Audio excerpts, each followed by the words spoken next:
Uncut with Jay Cutler's the name of the podcast.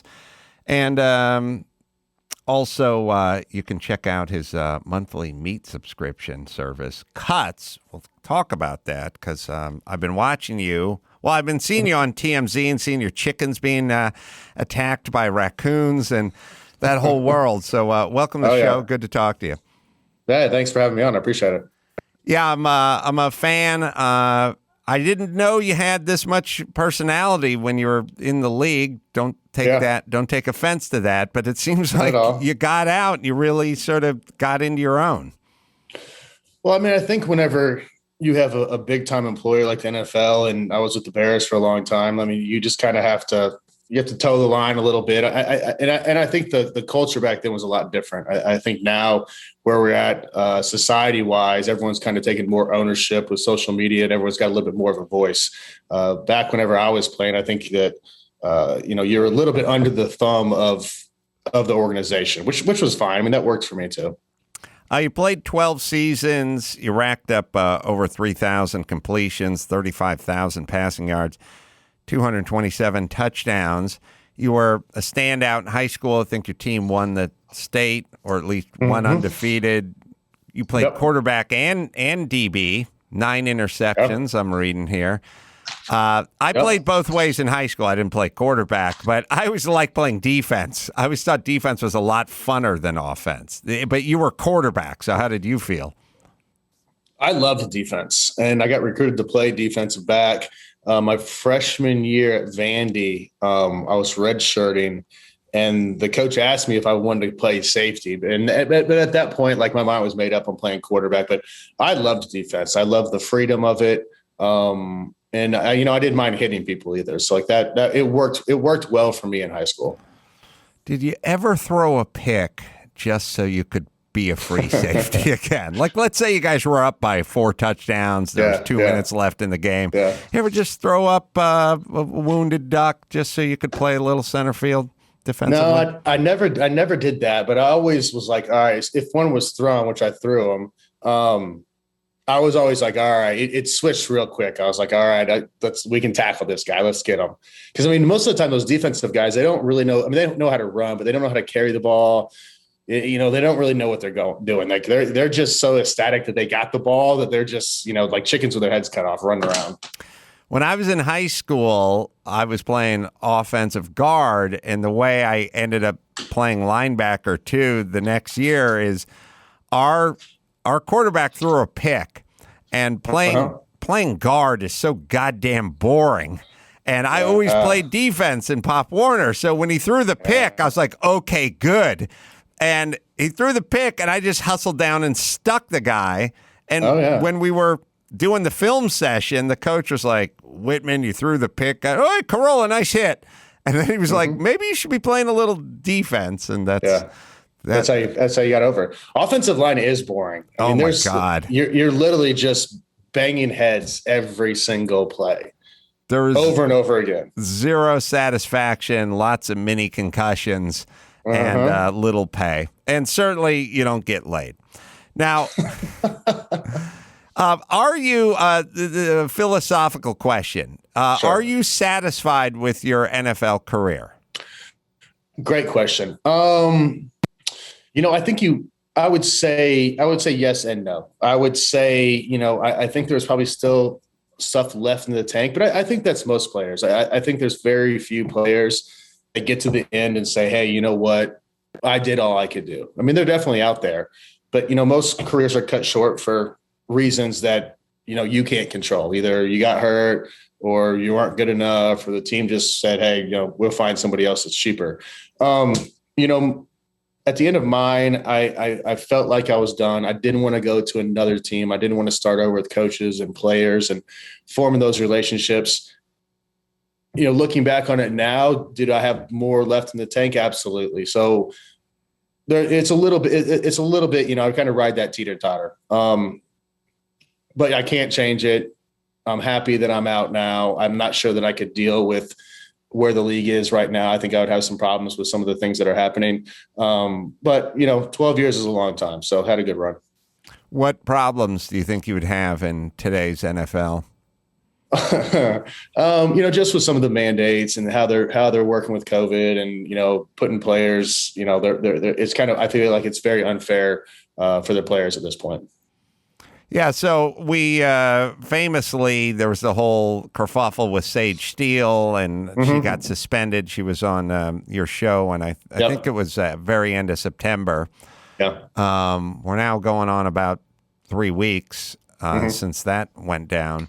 Yeah. I don't know what her status is with ESPN now. Have you been following that? I was just on ESPN because I don't go on it much. I was just on ESPN.com, and I saw that they had a little feature on her, and she was doing an interview with somebody. So I'm guessing she's back on as soon as it happened. Because we talked before the podcast, and I was like, are you cool? What do you want me to steer clear from? And she's like, no problem, no big deal. When she had the Band-Aid on, I was like, I cannot ask. I'm perfectly fine with that. And she was like, no, ask away. So, and then I texted her when everything went down, and I was like, hey, I didn't mean to cause a problem. I didn't think that this would happen. And I apologize. And she was like, no big deal. She said, I'll handle it. I'm good. She goes, I could have avoided those questions, and I didn't. So, she owned it, which, I guess is all you can ask for. I worry that this climate just leads more and more to less people talking. And certainly those kinds of, pre-interviews where you go, hey, do you want me to stay away from this subject or that subject? And the person goes, yeah, stay away from this subject and that subject. Or their publicist sends over a laundry list of subjects you can't bring up. Yeah. The people that suffer is the audience, essentially, Absolutely. who would like to hear someone's actual opinion about something. Other than is Ray Lewis a top 5 all-time inside linebacker? No one. That's fine, but we'd like to go a little more in depth than that. And all it's going to do is stifle people, and most people will sort of realize that there's really no upside to me doing this podcast, but there's a potential big downside financially and beyond. And it really, all these assholes that never stop talking about an open dialogue and an honest dialogue, and we have to keep the dialogue going, and we need a seat at the table for people to have diverse opinions. They're all full of fucking shit. They're all full of shit, and they're liars. When they say open dialogue, they mean their approved dialogue, not an open dialogue. What you guys had was an open dialogue that they didn't vet, and then cowards like ESPN have to release these drops that are like, they've released these form letters are like, we here at ESPN try to cultivate a culture of open dialogue and expansive opinions. Bull fucking shit, you liars. You don't cultivate shit. You cultivate your own. By the way, we see by your actions. Yeah. You discipline anyone who disagrees, who dares to disagree with your culture. So don't fucking give me that talk. It's totalitarian.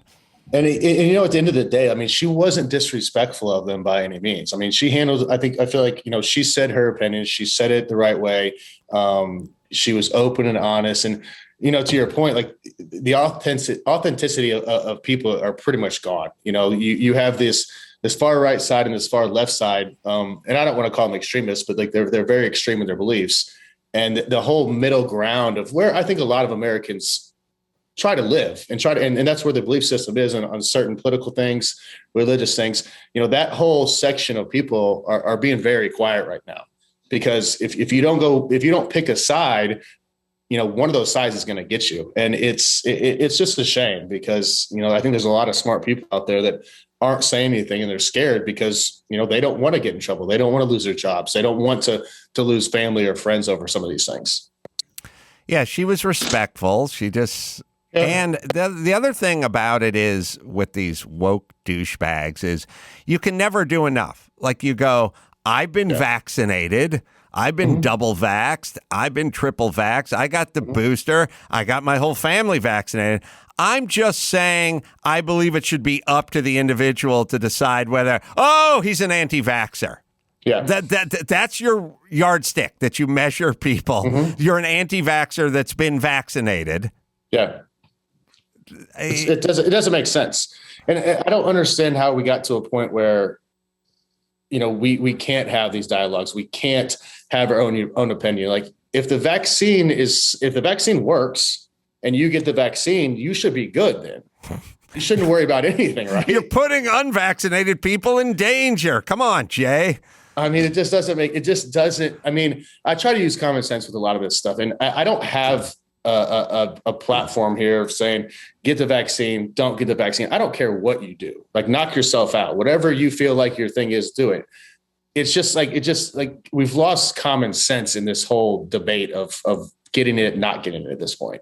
Uncut with Jay Cutler is brought to you by Progressive. Progressive helps you get a great rate on car insurance, even if it's not with them. They have this nifty comparison tool that puts rates side by side, so you choose a rate and coverages that work for you. Say you're interested in lowering your rate on your car insurance, visit Progressive.com to get a quote with all the coverages you want. You'll see Progressive's rate, and then their tool will provide options from other companies, all lined up and easy to compare. So that all you do is choose the rate and coverages you like. Progressive gives you options so you can make the best choice for you. You could be looking forward to saving money in the near future. More money for, say, a pair of noise-canceling headphones, an Instapot, more puzzles, whatever brings you joy. Get a quote today at Progressive.com. It's one small step you can do today that can make a big impact on your budget tomorrow. Progressive Casualty Insurance Company and Affiliates. Comparison rates not available in all states or situations. Prices vary based on how you buy. Some people, I talk to Dr. Drew about this often, which is some people, it's like you could almost take the nation and break them into two groups. Some people relish the idea of running across the street and telling someone to pull their mask up, and other people recoil at that. Yeah. Like if somebody said, someone tapped me on the shoulder, like if I was on an airport shuttle and someone had their mask around their chin and somebody tapped me on the shoulder and said, go tell that guy to pull his mask up. I'd go, you go tell him to pull his mask up. I don't want to fucking do that. Like it feels like shit to me. I feel like an asshole telling anyone to pull their mask up or get vaccinated or you can't go into the Trader Joe's. I would feel like an asshole. Some people are empowered by it. They get off on it. I want those people fucking put to Devil's Island. I want them to go to French Guiana and live with Pepion on fucking Devil's Island. I don't want to. I'm tired of those people in our society, but it's tittillating to some people. Well, I think we're getting to a point like those people feel empowered because I don't think they have a lot of power in their lives. Like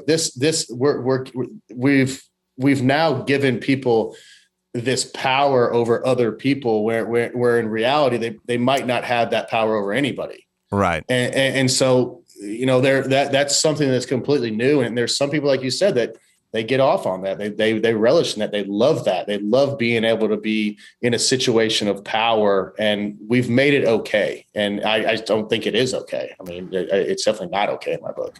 Well, let's talk poultry for a minute. Let's. I know from watching TMZ religiously, you had some situations with your chickens. I did. I know they were missing. I know as a former special ops guy, you went deep cover with night vision goggles and God knows what else, because these chickens were being removed from where? Your backyard? Backyard. Something was getting in the chicken coop. I mean, ripping heads off. I mean, there was a bloodbath there for 2 or 3 days. And you didn't know who the culprit was or what the culprit was, right? Put up cameras, a lot of cameras. And I mean, this thing was basically just outsmarting me at all turns. Mm-hmm. And at some point, how many chickens do you lose in total? We probably lost six or seven. Now, they would mutilate the chicken or make off with the chicken? It was they would mutilate. They just rip their heads off and leave them. Really? And then, you know, the next night, if they couldn't get in, you know, they would mess around, move that chicken around, eat a little bit and roll out. But if they could get a new one, they do the exact same thing to it. So they were killing for sport? Yeah, they were just sport killing. It sounds like there's a demonic cult that lives in the woods behind your house. But this wasn't that. This was another creature? They were raccoons. It was a family of raccoons just sport killing my chickens. That is so bizarre to me. I got on. I mean, I was on just chicken forums. I mean, I was all over the map. And I guess that is the calling card of raccoons. Like that's just what they do. I'm reading it's very common. Yeah, it's very common. I didn't know that. until obviously I went down this whole rabbit hole of chicken killing. A color me surprised as well. Yeah. I thought maybe a bobcat, I know skunks and possums do stuff. I thought maybe an owl was getting in there. Yeah. All the night creatures, but the damn raccoons. Says a raccoon can kill an entire flock in minutes. But now vicious little animals. Yeah, I'm not Steve Irwin, but I thought animals either killed to eat or killed because the whoever they were killing posed a threat to them. I didn't know there was just sort of sport killing. Yeah, raccoons, are just assassins of the tree world. How'd you figure out it was a raccoon? I finally got one. I had a bunch of live traps everywhere, and I finally got one in the live trap. And then I got another one, and then I got another one, and I was like, all right, we've got a family of killers running around here. Now what do you do with the chickens? Do you get the eggs? Do you eat the chickens? Eggs. Yeah, just the eggs. But they've got a shelf life too. 3 to 5 years, they'll just stop producing eggs. Didn't know that either. And then what do you do with them? Then you can eat them. Mm-hmm.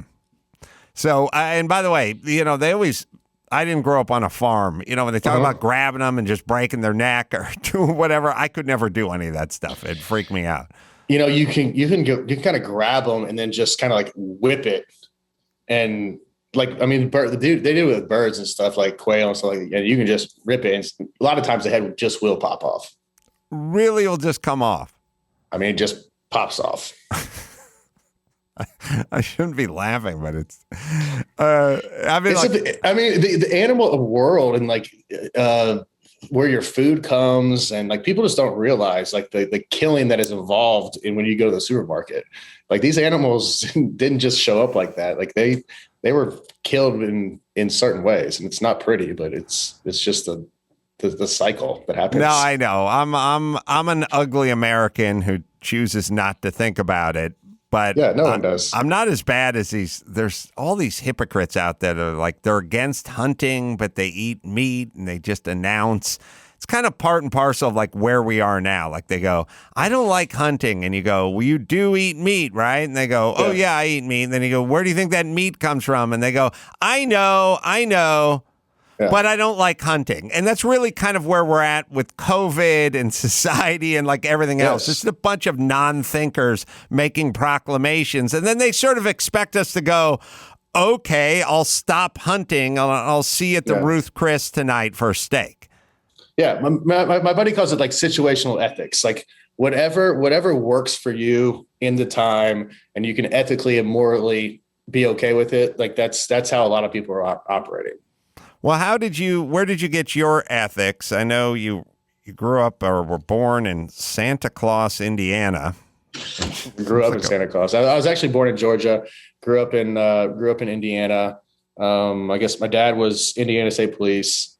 My mom kind of stayed at home, watched us, worked at the school a little bit. So kind of just small rural town, Indiana, really. And when did you get the inkling you might be turning pro? I always knew that I wanted to play some sport professionally. Wasn't sure how or where or how that would be achieved. Got to Vandy and I was like, all right, I can play with these guys. And then, sophomore, junior year, I was like, but you don't really know what that step is from college to NFL. These guys now in college are training 24/7. The world is so much smaller in that world. So I think you get to see different guys, you get to see your peers a little bit more. Back then, I played with my guys at Vandy and that was kind of it. So you're not for sure how you're going to stack up with some of these other guys. But by the time I was a junior or senior, I felt pretty good about it. You went in the first round, you went to Denver. Mm-hmm. Denver would seem to be a top 10 destination to go to. I know, famously, there's a lot of guys that didn't want to go to a lot of places, a lot of organizations. Some of it is the organization. The other's the town. Denver's a great town to move to. Yep. Were you surprised that you won 11th? Did you think you'd go lower or higher? Were you excited about going to Denver and didn't want to go to Baltimore or wherever? I was happy to go there's teams that I wanted to go to. Denver was never on the radar. They didn't work me out. They didn't talk to me. They didn't interview me. They did nothing. And they were, I think, 16 or 17. They traded up to 11 to get me. And Arizona was at 10. And Matt Leinart was in my class too. And they thought he would go in the top 5 or 6. And he slipped to 10. Yeah, USC and so star. Right. Yep. So I was talking to Arizona a lot. And that morning, I was talking to the GM. And he's like, if you're at 10, we're taking you. I'm like, all right, cool. Matt kept sliding. And I was like, well, Arizona has to take him just for public opinion and all the other things. So they took him at 10, and I was like, well, I might slip a little bit. There's no telling. And Denver traded up, and I was thrilled to go there. It was an older team. Mike Shanahan was there. Jake Plummer was the starter. So I kind of got the benefit of watching a little bit before I actually had to play. Jake the Snake from ASU, right? Yeah, awesome dude. I mean, I couldn't have been in a better spot. He wasn't happy that I was drafted. I mean, they were in the AFC Championship game the year before. So me coming in wasn't exactly his career was kind of wrapping up at that point in Denver, or at least he felt so. So but he took me under his wing. He was really cool with me. Tell us what you learned from football, because I feel like I learned almost everything from football, and it's part of the reason why I'm disgusted at most of humanity all the time, because they're such fucking pussies. But I feel like there's so many lessons from football, and I like working with and talking to people who either were in the military or played football, because they're always the same person. Well, I mean, I think that you get teamwork. You get, obviously you have to be able to work with people. You've got to be able to communicate. I think your communication's better. And I think there's a selflessness part of that too, of being on a team. And it's not always about you. And we look at society today and social media, and it's you. And any successful company, anyone that's really successful, I think, you have to be a selfless individual. You've got to be willing to give back. And that's what football is all about. It's everyone doing their job, everyone making sacrifices, everyone being a part of a bigger common goal. Yeah. And it's also a constant humbling, because in a way, every incomplete pass is a little humbling, and every play that doesn't get any positive yardage is a little humbling. And then there's the fumble, and then there's the pick, and then there's the pick six. I mean, it just kind of keeps going, but it's a constant yin yang of victory and humbling that really gives your brain a workout, right? Yeah, and you have no one to blame for a lot of these things except for yourself. So you can't blame somebody else. You can't be a victim. You've got to overcome it. So it's like you said, you're gonna get used to disappointments pretty quickly, and you're gonna get used to figuring out, all right, what did I do wrong? How do I work harder? How do I fix it? And you do all those things, and then there's another disappointment. And you try to fix that, and then there's another one, and then you have something really cool that happens. So there's ups and downs, and that's life. I mean, that's how life is. You're not going to go through life and everything is going to be up, great. I mean, there's going to be some bad points in life, in everyone's life. From your mouth to God's ears, I just wish more people a lot of kids, whole self-esteem movement. Everyone feels like they don't feel, they know they're special, and there's some, they have some magical gift or something. And there's nothing, we're kind of missing the benefit of like a good old fashioned ass kicking by life. And I don't mean somebody beating you up in a park. I mean, just going out and getting whooped up on a playing field, and in other sports, basketball and baseball and other sports like that, you get beat, but in football, you get beaten up. Like a lot of time when you lose, especially at a Pop Warner level, you didn't get beat because the team had a much better game plan. You got whooped, like you got beaten up. They handed the ball off. You couldn't do anything about it. You know what I mean? And that feeling of really just getting beat, getting vanquished. It's really important. Everyone spends their whole life trying to avoid it. They should lean into it a little more. Yeah, I mean, there's definitely that physicality to it, and there's a mental aspect. And whenever you do get beat, and I mean, I've got beat on every level, physically, mentally, the whole thing. And whenever you do get beat physically and mentally, it's draining. It's eye opening. It's humbling. It's a situation that you don't want to feel again, and you kind of do everything under the sun to overcome that and never be in that situation again, knowing damn well you're probably going to be in that situation again, but you're probably better off for it the next time. Which, to your point, I know a lot of parents that they just bubble wrap their kids, and they want to build these steps for them, so they just keep climbing and climbing and climbing, and they never have to overcome anything, which scares me, for my kids, and I want to make sure that we don't just hand them everything that they're given. They've got to work for things that you want them to fail at times, so that whenever they are 21 or 25 or 28, that's not their first time failing. They know how to fail. They know how to bounce back. Yeah, it's really almost impossible to externalize when you're getting blown out. Like when the other team is just firing off the ball, just executing, just hitting harder, pads lower. It's just there's no place to turn. You can only look in the mirror. And there's something really sort of bizarrely empowering about that, because you're in control. You are the captain of your own ship. Even if your ship is sinking, someone else is not sinking it for you. You are sinking it, and thus you can do something about it. And that scares a lot of people. And I think that intimidates people and scares people, and they don't put themselves in that situation. Just in life, they put themselves in a situation where, they're going to be successful, even if they're not achieving the goals that they want. They're scared to actually go after something because they might get blown out. They might get destroyed, and they just don't know how to deal with that. And there's other people out there that go after everything, and they're not worried about anything, which is pretty cool too.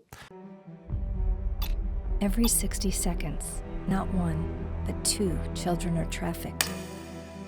And every 30 seconds, one is forced into exploitation for the purpose of heinous acts. Human trafficking is happening in your own backyard. It is happening to your neighbors. Many whom we see every day in our own communities, hidden in plain sight. There's kids out there that are being bought and sold 20 times a day. We must bring the child back to the center of our care and concern. Today, we launch Goya Cares. Goya Cares is committed to supporting victims and overcomers of trafficking and abuse, to recover, restore, reconnect, and to shine the light that will block traffic. This is where we become the light. God saved me. I believe that I was called to this. Perhaps He's calling you too. Block traffic. Join Goya Cares and visit blocktraffic.org. Uncut with Jay Cutler is the name of the podcast, and also the monthly meat subscription service, which is just 6 of his dead chickens. Cuts, it's called, and you can go to cutsbyjayandpat.com. Agency is something that I've been thinking about a lot lately. Scary that I feel like the government and the powers that be are trying to remove it from everyone's life by explaining to them that everything is happening for some reason that doesn't have to do with them, which is going to just get a whole bunch of super angry citizens when you say that the deck is stacked against them and they're systemically oppressed and whatever. It's the worst thing you can do to a kid, the worst thing you can do to a teen or an adult. I understand why the government is pitching it, because they want more power, and the less agency you have, the more power they have. Why do you think it's so attractive to people? To buy into that? Yeah, I mean it's sort of like it's like you just got blown out and some coach ran out in the field and said it wasn't your fault. you got blown out, the playing field is leaning the direction toward the other team's end zone. There's nothing you could have done about it. There's a part of you that would go, oh, good, I don't have to live with this. Right? Yeah, that's great. And I think that to your point, I think that there is a certain amount of society that wants that. There's a certain amount of society that doesn't want to take the blame. They don't really want any part of that. They don't want to feel that. But I'm not for sure if majority of the U.S. is there right now. I think that it's turning the other way, and I think that people are kind of getting tired of that rhetoric and being told that. I think that there's a lot more people out there that want to take control of their lives, want less agency. They want to live their lives the way they want to, and they're. I think there's people getting sick of it. Yeah, there definitely are. I mean, it has to happen. It's kind of a. But like every time I feel like it starts to build a little bit, like, there's something else, like they've whipped something else out there. There's a different strain. There's a booster. There's something else that's being created that creates fear that, pushes us back a little bit more. Well, that's the plan. I mean, my feeling is they can never take their foot off the accelerator. They can never just step back. They can never just go, well, maybe I was wrong about this, or No, if they say they were wrong about one thing, they're opening the door to right. So hundreds of things. They literally just push harder, and I always say it's called the progressive movement. It's got the word progress and movement in it. There's no signs. There's nothing in the title progressive movement that would ever suggest that it's basically bullet train. There's any part of you that says that's going to stop or reverse or anything. No, it's right in the title. It's called a progressive movement, and it's going to move and it's going to progress, and it doesn't really matter what it is. It'll start with social movements that you agree with, and it'll morph into something that's unrecognizable, and they'll hit it with the same vigor they did with the things you agree with, and they'll say it's every bit as important. And Are you in California or New York? Yes, I'm in California. I mean, that's probably one of the most progressive movement states out there, and people seem to be leaving that state. I mean, I'm in Nashville, and we've got people coming from California, daily. Everyone's like, there's California plates everywhere here. Yeah, it's so funny. I'm on the email address of I get the emails from Adam Schiff and other luminaries like himself from the Democratic Party all the time. I just do it. I don't know how I got on it, but I like to read them. And I got one this morning, and it was from Adam Schiff's friend, and the friend was saying, I'm running for Congress in Florida, and we got to flip this state from red to blue. And then I thought to myself, well, wait a minute, then where am I going? Like, I remember like physically thinking there's only red states potentially you're in California. Everyone in California's got an exit strategy at this point. We're all basically, there's no Tom Brady's in this league. We're all going to we're all quarterbacks, and we're 35 and a half. You know what I mean? And we're not Aaron Rodgers or Tom Brady. Like, we can see the writing on the wall. We're going to hang up the cleats in the next season or two. So every human who I speak to in California is like, where are we going to go? Because we're just running this shit show into the ground, and we got to leave. So where we're going to leave is we have to leave to red states. And everyone does a thing where it's like, oh, because you're a Republican. No, because I like freedom.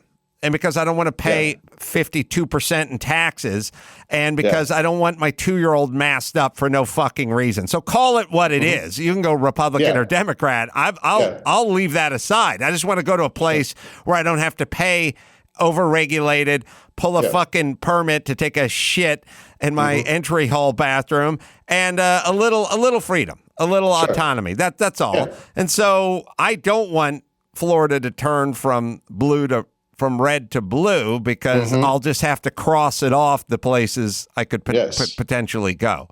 Yeah, and that's the problem with politics right now is you want to make that move for reasons that you said, and it gets boiled back to, all right, you're either a hardcore Republican or hardcore Democrat. And I'm neither one of those. I mean, I just want the things that I want in my life. And a lot of those things are what you said. Like, I don't want to pay really high taxes. I don't want my kids to have to wear masks at school. I want to be able to do some of the things I want to be able to do. I want to be able to buy a gun. I want to be able to do these certain things, but that doesn't make me, the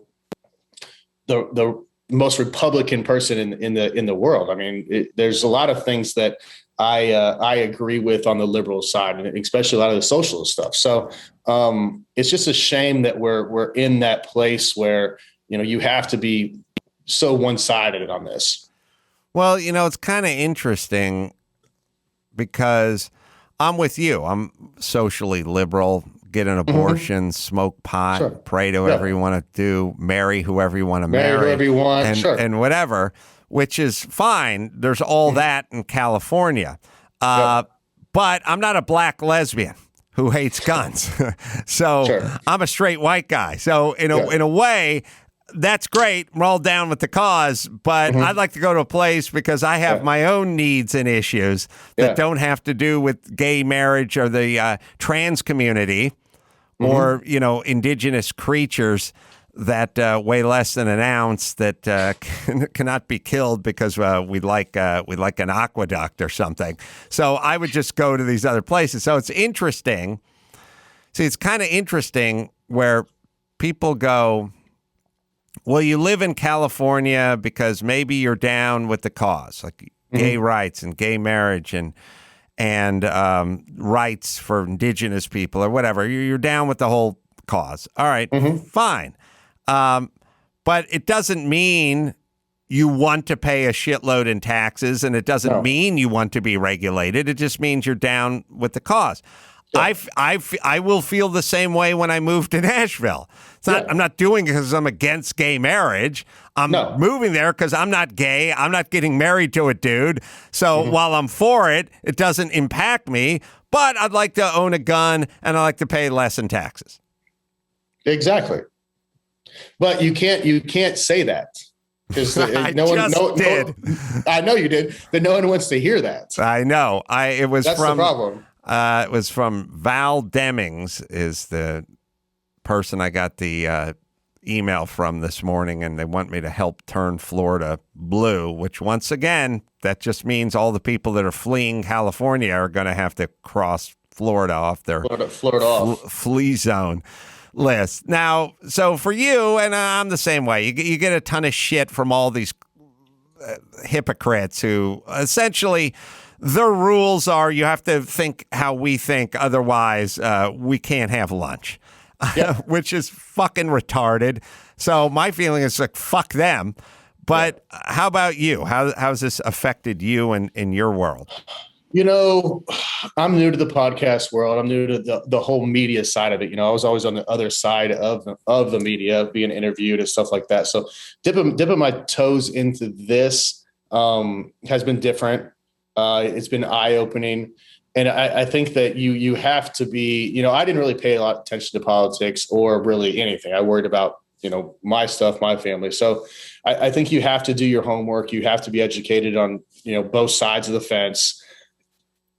And it's easy for me because I can hear your side of it. I'm cool with whatever you want to say. I can listen to you. We can have a dialogue.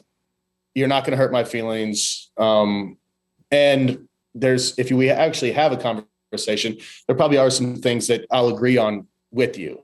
That being said, I'm not going to bend in my beliefs and where I stand on things. So if you want to destroy me on social media and send me a DM and do whatever, that's fine. I'm going to continue doing my stuff. I just worry about where this is going to go for our kids and, how much longer can we keep this battle up for? How much autonomy do you have in terms of, for a lot of people, it's a business decision. They're a pilot for a major airline. They're going to be suspended, or a cop in Chicago. I don't fault people who are living paycheck to paycheck and told they're going to be suspended if they don't do X, Y, or Z. You do have people who stand their ground, and God bless them. But I do not blame those people. I'm not in that position, so it's easy for me to speak my mind. But how about you? Are you financially in good shape from your playing days and your poultry days? I mean, do you feel like you have FU money? I think that's relative. I will say that I'm 100% comfortable in saying what I need to say. If I get canceled, if podcast one is like, hey, we're pulling you off because of, you said X, Y, and Z, so be it. I think now that everyone has been supportive of what I've said and what, the direction I kind of want to go with this. But if anything changes in the future and they want to pull me off, then doesn't bother me at all. I could care less. Actually, I take that back. I couldn't care less, but it would bother me, but I'll be fine. Express has you covered with outfits for every single invite. Express is that perfect mix of confidence-boosting styles and comfort. Check out their suits available in plaid, flannel, luxe comfort fabrics, and more. Or maybe you need a winter jacket. Express has a killer line of flannel jackets, sharp blazers, handsome bombers, and more. And of course, you can match any style with jeans, dress pants, or chinos. The Express Flex X jeans are the most flexible denim yet, with a comfort stretch waist. And of course, Express has all the essentials, including their new long-sleeve Henleys and their classic crew necks. Be on the lookout for great deals in their stores or online at express.com. Were there any thoughts of getting into the booth? I mean, you're nice looking. You're in the league for a long time. You've got a lot of inside information, and you speak well. Getting into the booth, and if there is there still that opportunity, and what's going on in that neck of the woods? When I left Chicago, I had a deal with Fox, and then I went down to Miami for a year. And then when I got out of Miami, interviewed with about everybody one time. And then, everyone kind of came back and, wanted to talk again. And I just didn't want to get in that same time cycle of being gone. Because whenever you're doing booth games, you're on the road every week. So every week's a home game where, playing football, eight are home, 8 are away. So I just didn't want to be with the age of my kids. I didn't want to be gone every Friday to Monday or Tuesday for 16, 17 weeks. So, I opted out. I think I'm probably in a better place now with all the kids in school. And I did Adam Schefter's podcast a while back. And, I think with the flux of all the networks and then putting on different people, I would love to do 6-8 games a year. I mean, I'd be totally down with that. Could you tell when you were playing what organization? I know you know certain teams are better than other teams. Did it seem like it was all because of the organization, or did it seem like it was the coach, or did it seem like it was the players? Like, could you just tell that certain teams were better run because of the organization? And then, like, who were those teams? Oh, without a doubt. There are certain organizations that are very, very efficient, very, very highly run, and they've got really good people at the top. The Steelers, the Patriots, I think San Fran now, Seattle, Green Bay, for the most part. This whole Aaron thing's been a little bit of a debacle. KC, there's certain organizations out there that year in, year out, they put an emphasis on high quality people. They hire really good coaches. And, that translates to them getting better people and better players. Cause, free agency, you're going to want to go to these teams. There's certain teams that people just want to go to. And they just do a good job of saying, hey, we messed up on that pick. Let's get him out. Or, this guy isn't working. We got to get him out just because for a culture standpoint. Where some of these teams, they'll hang on to somebody because, the GM drafted them first round or second round. And they're like, hey, we're stuck with this guy. Instead of saying, hey, I made a mistake, get the guy out. We're better off without him. We'll find somebody else down the road. Yeah. You kind of wonder, I mean, I don't know, maybe in a weird way, Matt Millen in Detroit for all those years, like, I'll screw it up, but it seemed like he was there for 20 years and he was there for a while. Didn't have a lot of winning seasons, but they just kind of stuck with him. I've always kind of thought the worst thing that can happen to your franchise is to have a quarterback that's sort of just good enough to go 500 every year. You'd much rather have the guy just flame out quick and make the change versus the guy with the potential who never lives up to it. Well, potential will get you beat. I mean, that's the worst word you can hear is, you're always hoping for, him to do better or something to happen. But quarterback's one of those positions that you're going to have to put talented guys. And you go to Detroit, you talk about Detroit, Matt Stafford was an amazingly talented player there for a long time, but they just couldn't get the right guys around him. And now you look at him in LA and that team has some dudes, has a really good coach. They're figuring it out, got a good GM. And you see what happens whenever you put some dudes around that guy.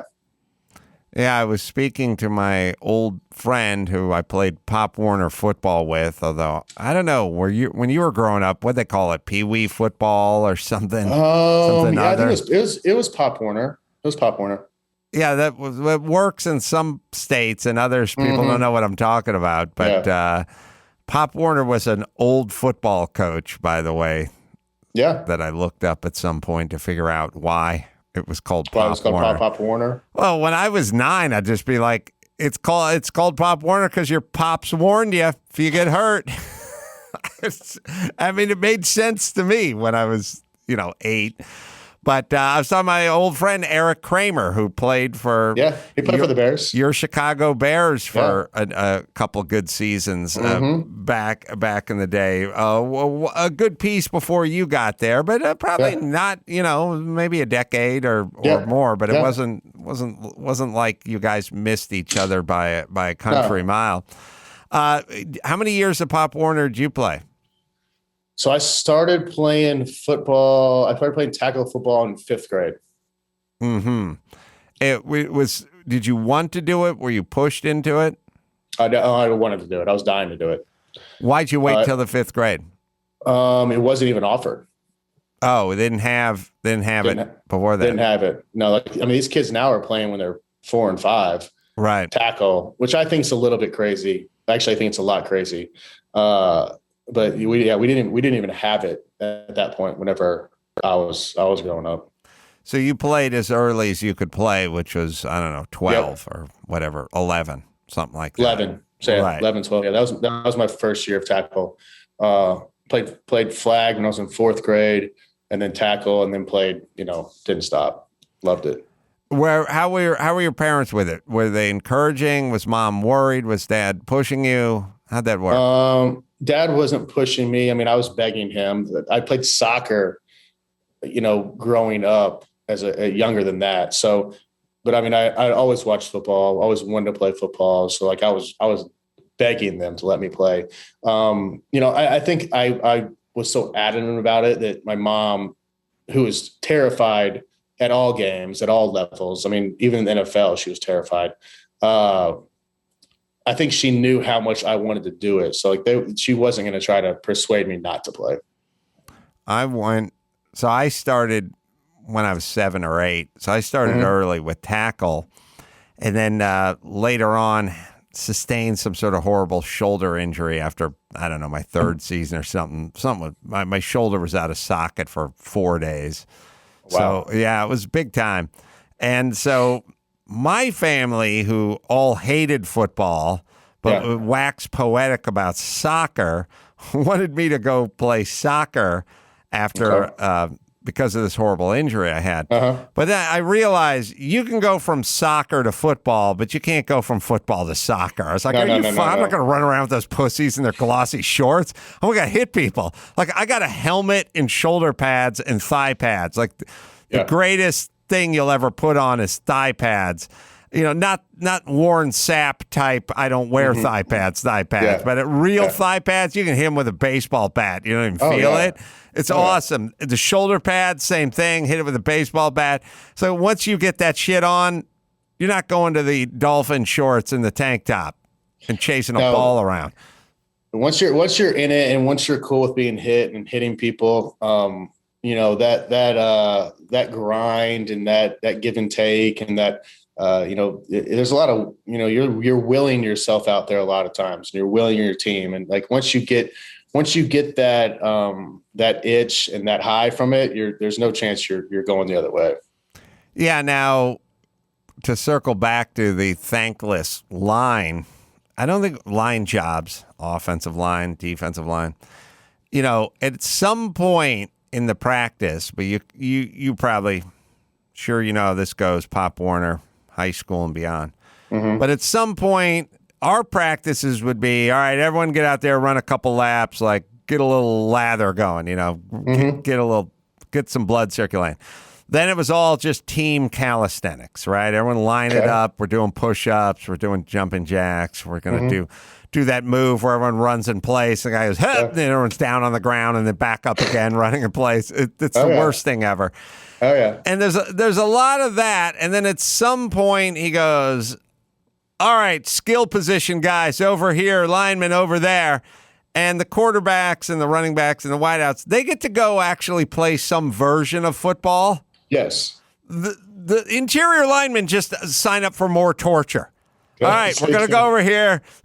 We got a tackling sled. Everyone line it up. Like, all it is no football, more torture. Yep. At some point, you guys would stop and you got to touch a football. Yeah, we'd have fun. You could have fun. Yes. You can work on things. Even when I was in the NFL, I remember, like, I would look at the linemen sometime during practice, and they'd be over there hitting the sled. I mean, always hitting things. Right. And I'm like, those dudes, I don't think they know what it's like over on this side. Or they maybe they do and they're envious, but I was like, there's no way I'm signing up for that job. No way. Yeah, what they don't realize is 7 or 8 of the guys on the offensive side of the ball during practice do something that has nothing to do with football. There's no touching the football. We got this truck tire and we put it on a rope, put it around your waist and see if you can make it around the dirt track. Like, it's just physical torture. Don't even need a football over there. There's the only need one. All you need is a football and a fucking stick. Because the guy holds the football out and goes, all right, watch the football. Don't go on the count. Go, hut. And someone lurches for it. All right, everyone take a lap. Oh, yeah. The only football you need is the one the coach uses to try to draw you off sides. Yeah, it's probably flat and super old. Just pointless. You never score a touchdown. You never touch a football. Practice is just torture. That's all you do. And you know what? The only time you really ever get noticed is if you mess up. Oh, yeah. Oh, I was the long snapper. So no one ever congratulates you on a beautiful snap. It's just bounce one back to the punter and the game's over. Exactly. So it's a very, very, very, very thankless job. Yeah, but I wonder if it instills something that's important. Yeah, I mean, I think there's those guys. A lot of those guys, majority of those guys are unbelievable human beings. Right. Like salt to the earth, will do anything for you. All of them usually get married young. They adore their wives. They have kids. They're just happy to, I wouldn't say happy to be there, but they're just really good people. Well, let's drill down on that. Okay. Because I really do think there's something here, which is, when you're an interior lineman, it's like, and an offensive lineman especially, it's like, first things first, no accolades, no write-ups in the newspaper, no carrying off on the shoulders, no banging the head cheerleader. There's none of that. There's none of that. Just grind it out. No, by the way, you ever see when they do the draft, they're like highlight, and they try to highlight the interior lineman, show the guy just blocking another guy in front of him. There's no touchdowns. There's no one-handed catches. There's no fumble rooski. Maybe on occasion you get a little fumble rooski in there, but their highlight reels don't even look like a highlight reel. And this guy's projected to go number 3 in the draft, the first round. But as a guy who's been in the league for 12 years and been the quarterback and been around the offensive linemen,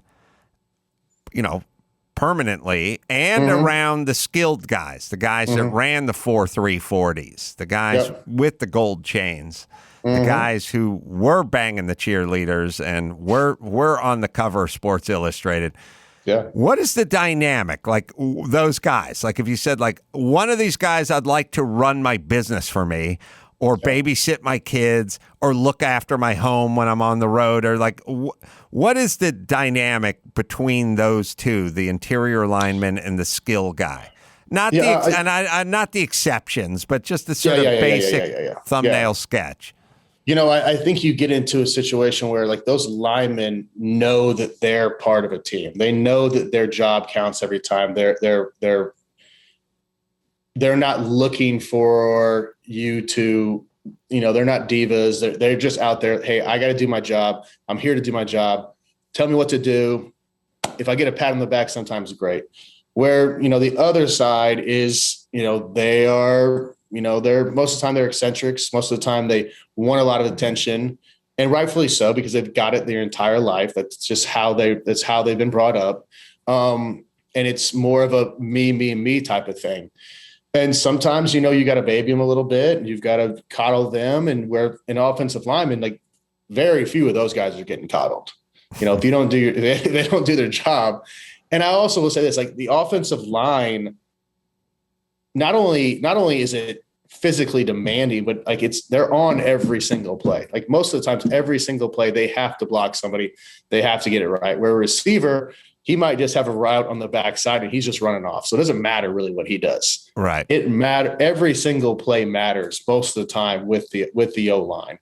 So most of the time they're very dependable, reliable human beings. And you can count on that, you know, 9 times out of 10, where the other side, you know, you just don't know what you're going to get. Obviously, like you said, there's exceptions to the rules. Obviously, there's some guys that come in that play on the outside and that are, you know, unbelievable, reliable, mature beyond their age. But I would say for the most part, most of the linemen that come in are pretty mature humans. They know teamwork, they know accountability. Yeah, like if I said to you, hey, you're not going to get a lineman showing up for meetings late continuously. You might get that out of a skill guy. Right. So if I said to you, Jay, I got an offensive lineman, he's getting married, and I have a flanker, wide out, halfback, he's getting married on the same day. Whose going to get divorced first? I would probably, I mean, now we're assuming things about people, but I mean, if you had to make a bet, I would probably say that the lineman's marriage will last a little bit longer. It's just, it's kind of interesting because it does kind of come full circle to what we're kind of talking about, which is responsibility, selflessness, you know, being part of the team versus it's even kind of physical interesting because the interior line, offensive line is all packed in together, and then they tell the wideout, go way the fuck over there. You know what I mean? Yes. He goes in motion and stands 80 feet away from where everyone else is. It's like symbolically relevant as well. Yeah, I mean, you're 100% right. Just how it looks on paper, it is very very real to real life as well. Jay, what? Last question. What can we look forward to with you? Are there things that you're planning, you're thinking about? I mean, you're podcasting. This is a newer endeavor for you, but what do you got your eye on? You know, there's a company that I'm kind of getting involved with, outsider.com, and kind of a media company. I think we're going to right now we're kind of looking to get into the beer world, creating a beer, selling that, and you know, Outsider's kind of a media company for the masses, kind of for that middle ground of people with common sense. So that's kind of where I'm at right now, and then doing this podcast thing and kind of having fun with that, and then obviously the meat subscription business has been great with that so far. Uncut with Jay Cutler is the name of the podcast, and also the meat subscription service, which has a great name, Cuts, and you can go to cutsbyjayandpat.com. Shoot him a tweet at Jay Has Tweets as well.